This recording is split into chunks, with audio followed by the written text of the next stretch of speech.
บสวัสดี FC ทั้งช่องของสงกรานต์นะคะมื้อนี้จะพามาตามแนวทางต่องวดกับพสขงวดประจำวันที่16สิงหาคม69นะคะงวดวังหันกับบ่ผิดหวังค่ะพี่น้องบ่ผิดหวังเพราะว่าเพิ่นจะนิมิตเห็นซ้ำๆคือ079หรือว่า97พี่น้องเพิ่นเห็นซ้ำๆแล้วก็ไปออกตำลาวว่าสั่นพี่น้องออกจนหอดวันที่16ก็ยังไปออกไทยนะคะ1 สิงหาคมเพิ่นให้ตะตองงวดแบบนี้ล่ะค่ะเพิ่นนิมิตเห็นซ้ำๆมันออกของเพิ่นอีหลี97ออก79นะคะเอาอยากเป็นกำลังใจให้พอกะจังทักแอดมาได้เด้อค่ะพี่น้องเอาขอกำลังใจโดยการกดไลค์กดแชร์ให้กับพสขและช่องของสงกรานต์เหมือนเดิมค่ะในวันที่16สิงหาคม69นี้พอจะนิมิตเป็นตัวใดเห็นเป็น3ตัวหางเดียวว่าซั่นเอาฝากตำลาวมานำจะเป็นตัวใดนั่นเฮาไปรับชมรับฟังกันได้เลยค่ะฮัลโหลสวัสดีค่ะพ่อสวัสดีครับมาเอาตำลาวกับจะเอาของไทยถ้าบ่มีกะมื้อรุ่นค่ะของไทยสิเอาของลาวก่อนค่ะมื้อนี้มันจะมันโมโหว่าจะเป็นเหล้าเขาจะเป็นไทยแต่ว่ามันเกิดความรู้เนี่ยเกิดก้อนเนี่ยค่ะแบบก้อนนี่ก็เป็นเมียเดียวนะใช่ไหมค่ะ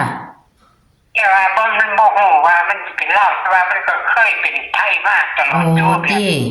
แบบคือเขาแบบที่เขาจะกี่จำได้ด้วยค่ะคือ79แม่นบ่จนลืมเนาะพ่อเขาเป็นลักษณะแบบนึงเพราะว่ามันเขาสิไปอ่านว่าเหล้ากับพวกนั้นค่ะเอาลงเป็นไทยเลยค่ะเอาลงเป็นไทยเลยลักษณะเพราะว่าเอาลงเป็นไทยไปหมดเพราะว่ามีเดียวค่ะครับ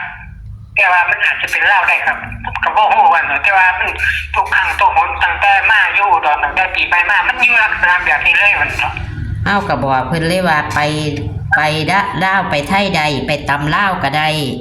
ครับนั่นล่ะเพิ่นแต่ว่าเฮาก็บ่ฮู้ว่ามันสิมามื้อใดแต่ว่ามันก็ไปถือว่าสุดมื้ออีกมันก็มีฮอดวันที่16คือก่อนนี่มันก็ฮอดวันที่1สิงหาคมมันก็ฮอดอยู่เลยล่ะแม่นค่ะบ่หนีบ่เคลื่อนเลยจังว่าจนหนู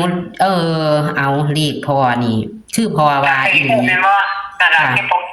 เคยเน้นอยู่ว่าตัวเก่าอยู่4เก่าแล้วก็7เท่านั้นค่ะมันก็บ่ไปหยังมันก็อยู่แค่นั้นวันนี้มันก็มียุคมาอยู่ครับแต่ว่ามันไปที่ไหนบ่ฮู้แต่ว่ามันก็ไปแบบเก่าแล้วเพราะว่ามันไปเป็นแบบนี้มาตลอดปีค่ะมันมาตั้งแต่มื้อคืนต้องแบบผมก็นั่งภาวนาอยู่มันก็ได้ก็ได้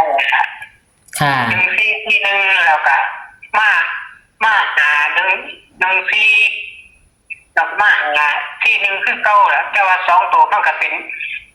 ที่นึงแล้วก็3ตัวเนี่ยมันก็เป็นที่นึงเห็นเด้อโอ้พ่อสิเห็นอยู่จังสั่นแม่นบ่ให้ว่านั่งก็เห็นอยู่จังซี่แม่นบ่พ่อเห็นอยู่แบบนั้นมหาแล้วมันก็เป็นที่นึงอยู่เท่านั้นแต่ว่ามันก็มีตัวแถมอีกอยู่คันมันเป็นเหล้าเด้อผมสงสัยผมคันนี้ไปซื้อว่าขาดไปซื้อกันมันเป็นเหล้าค่ะมันอาจจะเป็นเหล้านี่มันก็สิพักนอกหนังก้อนแล้วก็มันสิมาเปลี่ยนนึงมันก็สิเป็น0เท่านั้นคัน0นี่มันสิมา0405แต่มันเป็นเหล้าแต่ว่าเขียนไปฮอดเลยเด็กมันสิเป็นไทยไว้เลยใช่แม่ว่ามันสิเป็น514ตัวเดียว514ตัวเดียวครับแล้วก็ครับกันไว้นำ1นึงแค่นั้นแล้วฮอด26มันน่ะมันสิเป็นอยู่แค่นั้นครับให้ว่าเอาเป็นตัดให้ก็คือ1441ครับ3ตัวก็มา514ค่ะ41ค่ะให้เพิ่นกับเอาหา14แบบ1441 นึง ค่ะ มันอยู่เท่านี้ก่อน2 ขึ้น 3 ขึ้น 2 ขึ้น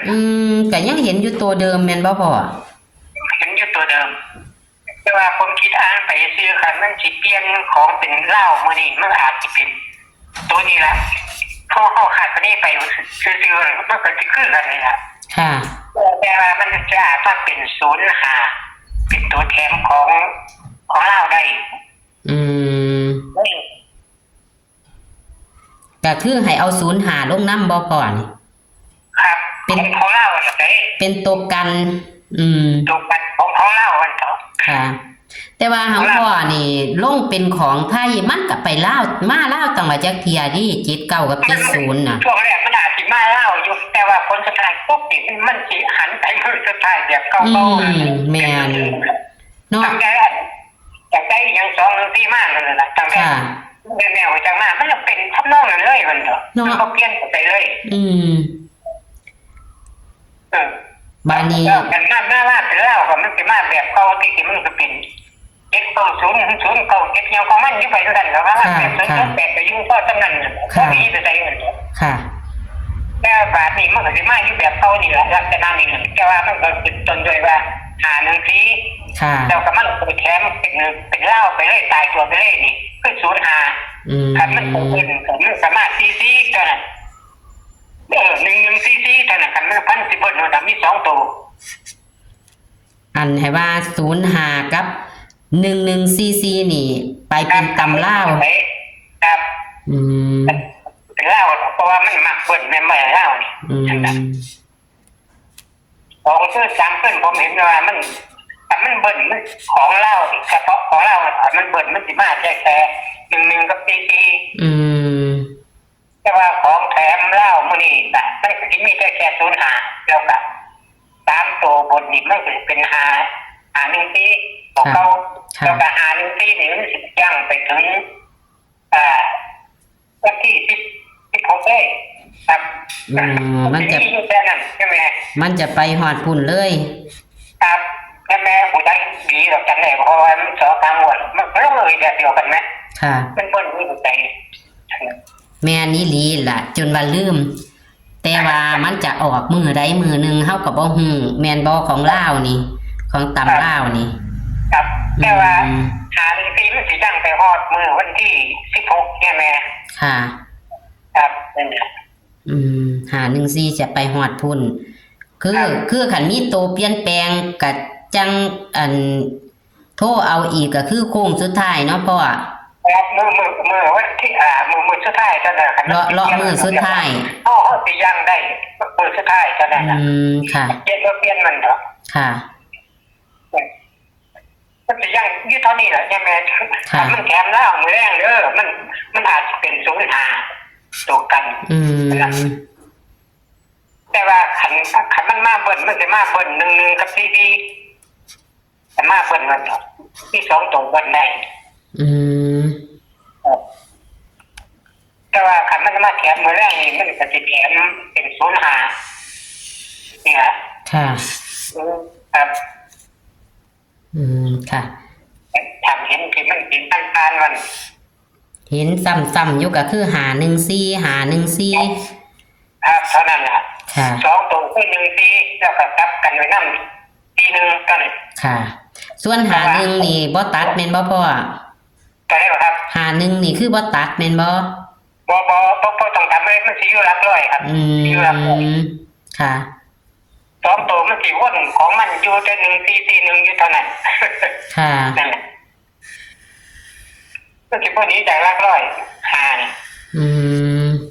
แต่ว่ามันสิบ่หนีจากกันจาก1ซี1ค่ะ1ซี1มันสิวนกันเกี่ยวกันอยู่ เดี๋ยวเห็นวนกันอยู่เพราะปานนั้นค่ะ มีเสน่ห์ด้วยเนี่ยแม่เด้อ ค่ะค่ะ ขอบคุณค่ะ ค่ะ สวัสดีค่ะพ่อ สวัสดีครับ ค่ะ ค่ะ พ่อสขเพิ่นก็ให้ต่องวดเลยค่ะ ในวันที่16สิงหาคม69พอให้ตะเริ่มต้นแบบนี้มักจะคิวและก็มักจะไปตำเล่าวตลอดเลยค่ะ เลขพอสขที่เพิ่นให้ ไว้จำได้บ่พี่น้องเพิ่นให้ไว้เพิ่นเห็นเลข0บ่ชัดเพิ่นเห็น097079แม่พี่น้องแต่เพิ่นให้เพิ่นให้97และก็07ไว้ตะตองวดของวันที่1สิงหาคม69นั่นนะคะพี่น้องวันที่1สิงหาคม69พศขอได้นิมิตเพิ่นเห็น079แต่เห็น0พอล่างๆเพิ่นบ่ให้เอา3ตัวเพิ่นให้ตัด97และก็07นะคะมันก็เลยออก79บนนะคะของเพิ่นถือว่าเข้านะคะสุดยอดค่ะพอสอขอแล้วก็เที่ยวไปออกตำเล่าวอยู่พ่อปานนันเด้อค่ะ07กับ79เที่ยวไปออกจนว่านั่นเลยค่ะเพิ่นจะให้ไทยแล้วมันก็จะเที่ยวไปออกลาวคือ50ก็ไปออกหมดแล้ว49ก็ออกหมดแล้วนะคะพี่น้องในงวดนั้นนะคะ49ก็เที่ยวออกเอาว่าสันพี่น้อง49ของเพิ่นก็ได้79ก็ออกแล้วนะคะนี่ค่ะ16สิงหาคม69พศขอได้นิมิตเห็นซ้ำๆนะคะเห็นซ้ำๆคือ514415514เพิ่นว่าเพิ่นเห็นซ้ำๆเห็นอยู่จังสั่นล่ะพี่น้องคันเพิ่นเห็นซ้ำๆคือกันกับเลข079ของเพิ่นมันจะไปออกทั้งไทยทั้งลาวเด้อค่ะพี่น้องให้ระวังดีๆเพิ่นเห็นตัวนี้นะคะ541เพิ่นก็เลยให้ตัดแต่4114นี่ล่ะพี่น้องเพิ่นว่าอยู่หลักร้อยเพิ่นว่าส่วนอันนี้เพิ่นฝากมาค่ะพี่น้องไปขนมลาวเด้อไปตำลาวก็ได้051144นี่ค่ะบ่ออกมือนึงก็ต้องออกมือนึงนี่ค่ะเพิ่นให้ไปตำลาวอันนี้ก็ไปได้ค่ะ514415พอก็ว่าให้ไปไทยนั่นแหละแต่ว่ามันจะออกจนกว่าฮอดมื้อวันที่16พี่น้องมันต้องออกสักมื้อสักวันค่ะแคปหน้าจอค่ะโชคให้มานกับพศขอในงวดประจำวันที่16สิงหาคม69และก็อย่าลืมไปตำลาวนำสะก่อนนะคะโชคมันค่ะสวัสดีค่ะ